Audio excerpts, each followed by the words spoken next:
So, my name is Max Nussenbaum. I'm the guy on the top right there. And these are my friends. We got Scott Lowe, Sean Jackson, and Tim Dingman.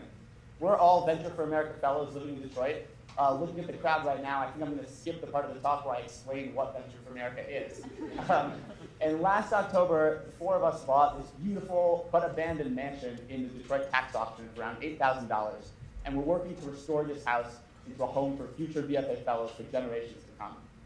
We're calling the project Rebirth Realty, or as it says in your programs, Rebirth Reality. Now, I don't know if you guys have heard anything about this, but Detroit has a lot of abandoned houses. I'm not showing you any of them here because there's enough room for one already, but there's a lot of them. The last count from the emergency manager who's currently running the city was that there were 78,000 abandoned houses in Detroit. That's in a city of 700,000 people, so there's basically one abandoned house for every 9 people. It's a lot. So this is our house in October when we bought it at the tax auction, and, ready for the big reveal, this is our house as of 2 weeks ago. So you might have been expecting a really dramatic before and after, but this is a big project and we're really just getting started. Now, right now you might be asking yourself the question a lot of people asked us, which is, why the fuck are you guys doing this? And we don't blame you for asking. This chart shows the amount of relevant experience we had when we started this project. Similarly, this chart shows the amount of money we had compared to the amount of money we need to bring the project to completion. But the thing is, this project actually makes a lot of sense for a bunch of reasons. So first off, from a purely cold-hearted capitalist financial perspective, this project makes good business sense. There's a saying we heard that when you want to succeed in business, you should look for areas where you have an unfair advantage. Now, as 4 white men, we found that the world is literally full of these kind of situations. But there's a few areas where we have an unfair advantage that really apply especially to this project. So one is that we see the truth about Detroit. A lot of people get caught up in the statistics about crime, poverty, population loss, the bankruptcy, and I mean, these are all real challenges. The city is still losing population as a whole, but in the greater downtown area, which is this orange spot here, there's something real and exciting happening. The population in this area is growing, and it's growing too fast for housing to keep up. In 2012, 96% of rental properties in downtown and midtown were occupied. My own building has a months-long wait list, and rents are rising 20% this year. Now, granted, this is just a small part of the city, and we have a lot of work to do to make sure that what's going on here can extend, cover as much of the rest of the city as possible, but it's a start. Now, our second unfair advantage is one that's even more specifically relevant to us. What do you think is the biggest problem that landlords say they face when going about landlording? This is a hypothetical question because I'm just going to keep talking instead of waiting for you to respond. The biggest problem landlords say they face is shitty tenants. These tenants actually look pretty good. It's hard to find clip art of shitty tenants. I mean, really the tenants probably aren't shitty. Landlords complain about the tenants complain about the landlords. But the bottom line is the biggest issue landlords face is difficulties with their tenants. That's where our second advantage comes into play. And it's Venture for America. VFA is sending new fellows to Detroit every year. And this is a group of people who've been pre-vetted to be hardworking, responsible, and dedicated to their communities. Now, you're probably all laughing on the inside because I doubt that any of those characteristics will be on display this particular weekend in Vegas, but for the most part, they definitely apply. So these fellows are coming to Detroit and they're asking us where they should live. So basically, we have guaranteed access to a consistent, reliable stream of high-quality tenants.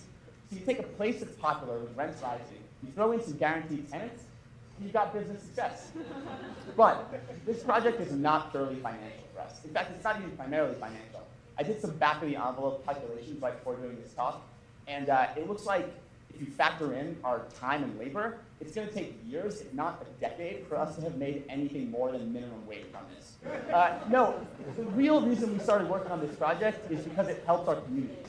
So it helps Detroit. Now, granted, fixing up one house is not too much on the grand scheme of things, but the thing is, we're not the only people doing a project like this. So here's our block right here. The blue house is ours. The orange houses are other houses that are currently under construction. And what happens is, this kind of thing happens. You get to a tipping point where there's only 1 or 2 abandoned properties left on the block, and then the whole block comes back. Zoom out a bit, and the same thing happens on a block-by-block basis, and then whole swaths of the city start to come back. And it also helps our VFA community. We're trying to solve a major pain point fellows currently face, which is finding housing in their new cities, especially when it's a city they haven't really been to much and when they have to lock down their housing before they actually move there. The best part, though, is that when you combine these two things, helping Detroit, helping DFA, there's a multiplier effect. So something that happens to a lot of young entrepreneurs and fellows who move to Detroit is they get caught in the startup bubble. I looked online for like 20 minutes to find a picture of someone trapped in a bubble that wasn't a scantily clad woman. But it turns out that people who like drawing pictures of people in bubbles and posting them online also like to make those people sexy names. So, but what happens is you have people, they move to Detroit, they work for a startup downtown, they live in an apartment right next to their startup, also downtown, they walk from work to their apartment, from their apartment to work, and they hang out only downtown with other people who also work for startups and just moved to Detroit in the past year and a half. And there's nothing wrong with that, but it doesn't really lead to being embedded in the community in the way that really makes cities thrive. So we think if we can take just some of those people and get them out of the downtown bubble and into a neighborhood where they'll become part of a block club or a neighborhood association, or where they'll get to know their neighbors, or even where they'll just end up talking to people who've been living in Detroit since before hipsters started thinking it was cool, there'll be a real effect that continues for generations. But although we think this project will be good for business and though it helps our communities, neither of those are the main reasons that we decided to do this. The main reason we jumped to this project is a little different. It's a little more touchy-feely. This opportunity to buy this house to live in Detroit right now, this is a once-in-a-lifetime opportunity. And when you have a once-in-a-lifetime opportunity, it's your duty to yourself to take it. Because look, by all common measures, Detroit is a fucking terrible place to live. We have the same amount of crime as New York, even though we have only 1/10 of the population. Basic city services, like snow plowing, are essentially non-existent. I mean, I buy my toothpaste on Amazon.com because the CVS closes at 5 and the bodega next to my apartment only sells a Vietnamese brand of Crest that always looks like somebody already opened it up in San Francisco. But if you measure your life according to common metrics, you'll end up with a common life. We appear on this earth for essentially no reason at all, and we have what's in the grand scheme of things, like the blink of an eye to wander around it like confused babies before we're hit by a bus and it's all over, and after that, there is nothing else. So what is the point of being alive if we're not going to soak up absolutely as much of it as we can? And I mean, in what other city could 4 20-somethings buy a beautiful historic mansion for practically nothing? In what other city could they be surrounded by support everywhere they went? People lending advice and people lending power tools. And in what other city would every single person they talk to about this crazy idea not run through the list of obstacles that would stand in their way, not ask if they were sure they wanted to do it, not talk about all the reasons they shouldn't do it, but just say, go do it. People said, go do it, and that's exactly what we did. But the story doesn't end there. The funny thing about leaping at an opportunity is that even when you can't see where it'll go, oftentimes another opportunity opens up right in front of it. And that's exactly what happened here. In the course of this project, we started talking to lots and lots of small independent landlords. These are mostly people kind of like us.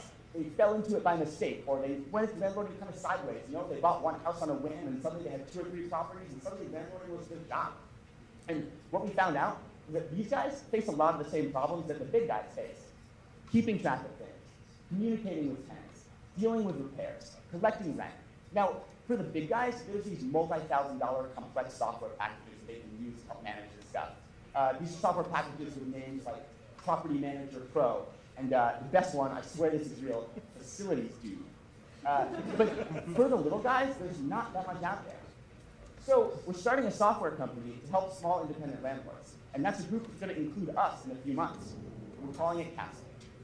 Now, no talk would be complete without some shameless self-promotion, so you should visit our website at entercastle.com. You can read our blog, follow along with our adventures, and sign up for more information and access to our early data.